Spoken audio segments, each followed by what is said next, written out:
Après le caillassage de leur véhicule la semaine dernière, 70 policiers sont intervenus à Bandrajou et Kaweni.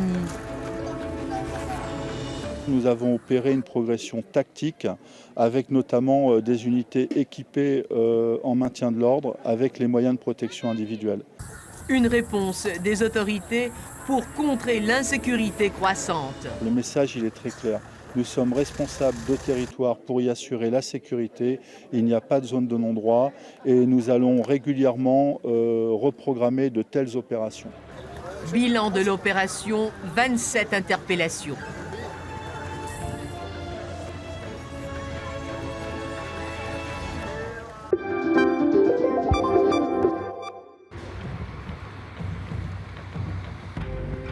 SNSM, la Société nationale de sauvetage en mer, célèbre son 50e anniversaire. 50 ans qu'elle sauve des vies. À Saint-Pierre-et-Miquelon, terre de marins, l'association compte 22 bénévoles. Parmi eux, Jean-Marc. Il se souvient de la nuit où, grâce à leur intervention, 5 hommes ont été sauvés. Eux pleuraient, puis on n'était pas beaucoup mieux parce que de voir des hommes comme ça qui se sont vus mourir, là, ça... Satisfaction, une fois au port, c'est de se dire qu'on était une équipe. Sauver des vies à un coût. La SNSM vit essentiellement de dons. La solidarité des gens de mer à Saint-Pierre est très connue. Et dans bien des familles, ils ont eu soit des malheurs, soit des gens qui ont été sauvés. Et c'est pour ça que les gens sont généreux. Si la SNSM connaît des difficultés financières sur le plan national, l'antenne de Saint-Pierre-et-Miquelon a équilibré ses comptes.